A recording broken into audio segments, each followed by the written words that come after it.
moom mi nga xam ne moom la président Macky Sall son excellence jox napp gi te xam naa ne mu ciy góorgóorlu loolu nag bu amee nag loolu mooy waral Sénégal. man du ma jaay nit j'ai 35 ans de service, du ma jaay nit je dis ce que je vois quand tu te donnes des instructions te na la topp xool nga def nga defoo ko c'est quelqu'un qui tient à respecter. Les différentes catégories de professionnels de la pêche compromettent la paix sociale. Le système de surveillance suivi contrôle est limité par une insuffisance de moyens et des faiblesses d'application et le respect des lois et règles. L'État, conscient de cette situation, s'est engagé résolument dans la promotion de la position et a même mis en œuvre des politiques au cours duquel se situe l'aménagement des pêcheurs. C'est de nouveau le thème de notre journée. Monsieur le représentant de la Banque mondiale, Monsieur le représentant de l'USAID, Monsieur le représentant de la JICA, Messieurs les directeurs généraux, directeurs nationaux, chefs de service, Mesdames, les représentants des organisations de la pêche artisanale, Mesdames, Messieurs les représentants des organisations de la pêche industrielle, Messieurs les représentants des sociétés d'équipement de pêche et de matériel de pêche, chers participants en vos noms et qualités respectifs, c'est avec un réel plaisir que je préside ce matin, au nom de son Excellence, Monsieur le Président Macky Sall, la cérémonie officielle de célébration de la Journée mondiale de la pêche GMP. Je voudrais, à l'entame de mon propos, vous transmettre les salutations chaleureuses et les encouragements de son Excellence, Monsieur le Président de la République Macky Sall,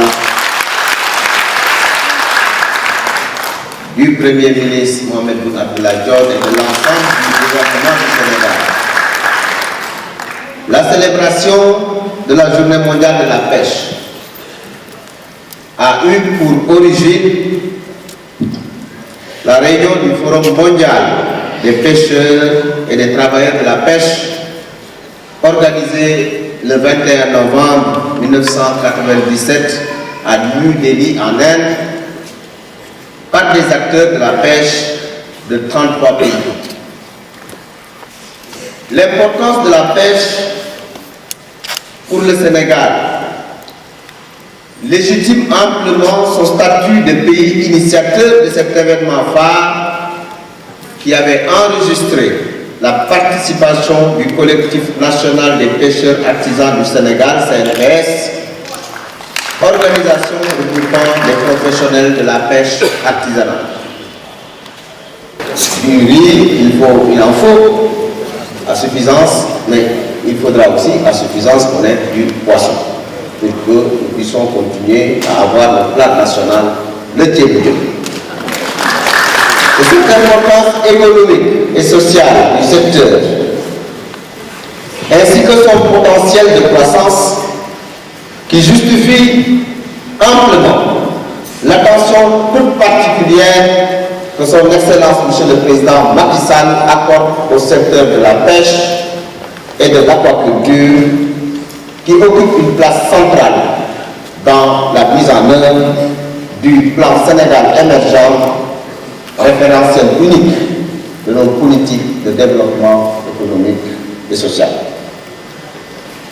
La pêche et l'aquaculture sont à ce titre inscrites parmi les moteurs de croissance de l'axe 1 du PSE, qui leur assigne un rôle central dans le renforcement de la sécurité alimentaire ainsi que la création de richesses et d'emplois.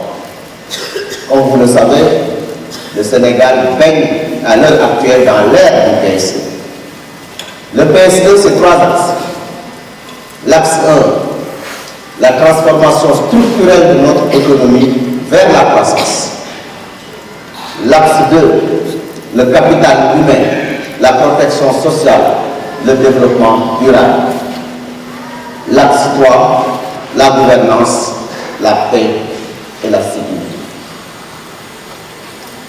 Mesdames, Messieurs, les préoccupations de ces pionniers étaient d'assurer la survie à tous ceux et celles qui pratiquent et vivent de la pêche, notamment de sa filière artisanale. Ces acteurs s'étaient donnés comme credo d'attirer l'attention du plus grand public sur la vocation principale de la pêche et des ressources halieutiques comme moyen d'assurer la sécurité alimentaire par des milliards, pour des milliards de personnes et un puissant levier de création d'emplois, en particulier pour les couches les plus vulnérables. Je veux citer et je veux nommer les femmes et les jeunes. À la lumière de cet important rôle social et économique de la pêche, les gouvernements, les organismes non gouvernementaux, les institutions de coopération, etc., œuvrent pour la promotion de comportements et de pratiques visant à assurer la durabilité de la pêche au bénéfice des générations futures. Il faut que nous nous préparions à l'élevage du poisson. La dernière fois, quand j'ai été en commission des finances techniques à l'Assemblée nationale, il y a une honorable députée, c'est l'honorable députée Tulosa, qui me disait il faut lui bailler. C'est très important que je vienne. Ça veut dire l'avenir, c'est l'élevage du poisson. Nos pêcheurs doivent aussi s'intéresser à l'aquaculture. Et si nous revisitons l'histoire humaine, l'homme aime élever, l'homme aime cultiver. Avant, nous vivions de cueillette. Qu'est-ce que nous avons fait après? Nous avons cultivé les plantes, élevage des plantes. Ensuite, nous vivions de chasse. Qu'est-ce que nous avons fait? Nous avons élevé les animaux. Nous avons élevé les vaches, les brebis, etc., les moutons. La pêche, c'est la chasse aux poissons. Nous allons en mer, au gré des bancs de poissons qui se déplacent, et les piroguiers les suivent et les chassent. Eh bien, nous arrivera un moment où chaque pêcheur aura son champ dans la mer, élèvera ses poissons, utilisera une partie pour sa nourriture et une partie pour la vente. C'est ça l'avenir. Nous commençons déjà à nous intéresser à l'aquaculture. C'est la raison pour laquelle, dans la mise en œuvre du plan Sénégal émergent, l'aquaculture occupe une place centrale. Des moyens importants vont y être investis. Et nous sommes persuadés que nous pouvons faire cette aquaculture.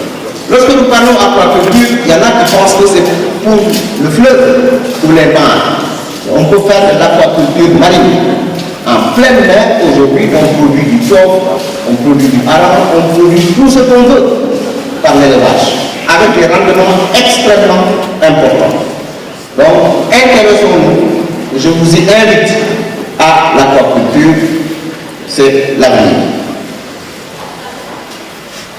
Le Sénégal, pour investir les tendances encore lourdes de son système de gestion des pêcheries, a opté pour la mise en œuvre d'une cogestion des pêcheries avec l'implication des communautés de base et des acteurs étatiques. L'objectif est de concrétiser les acteurs à se préoccuper et rechercher des solutions adaptées face aux problèmes de la ressource, les responsabiliser dans la prise de certaines décisions et de mise en œuvre au niveau local, notamment la prise d'initiative locale de gestion de la ressource. L'option du gouvernement est donc de partager les responsabilités entre l'État et les communautés locales, ce qui induit la notion de cogestion. Il s'agit d'instituer des territoires de pêche exclusifs à des communautés locales de pêcheurs. Démarche qui renvoie à une gestion territorialisée des pêches basée sur la concession progressive des droits de taxer. Cette gestion territorialisée ne signifie nullement que les ressources qui vivent dans ce territoire maritime appartiennent à la communauté. Il s'agit plutôt de partager la responsabilité de la gestion entre l'État et la communauté, moyennant un cahier de charges, on peut appeler les accords de cogestion. Mesdames, Messieurs les partenaires techniques et financiers, je voudrais, avant de terminer mon propos, vous exprimer au nom de son Excellence, M. Macky Sall, Président de la République, et de l'ensemble du gouvernement, la profonde gratitude du peuple sénégalais pour l'appui constant accordé à la mise en œuvre des politiques de développement économique et social. Mesdames, Messieurs, chers participants, attentifs à vos préoccupations, je veux dire les préoccupations des acteurs du secteur, mon département portera un intérêt particulier aux recommandations issues de la présente édition de la Journée mondiale de la pêche, dont les voies et moyens d'application seront examinés en synergie avec vous en vue de placer le secteur des pêches sur la rampe de l'émergence et de la durabilité.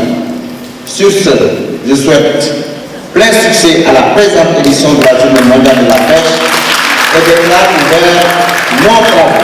Je vous remercie de votre attention. L'RL.net, s'informer en temps réel, site d'information exclusive numéro 1, www.l'RL.net, un nouveau look de l'RL.net, une valeur sûre du journalisme en ligne, 12 journalistes, des reporters sur le terrain, dont des anciens éléments, des renseignements généraux pour les investigations, des enquêtes fouillées, des reportages choc et une rubrique People riche en infos, sans oublier la Web TV. L'RL.net, s'informer en temps réel.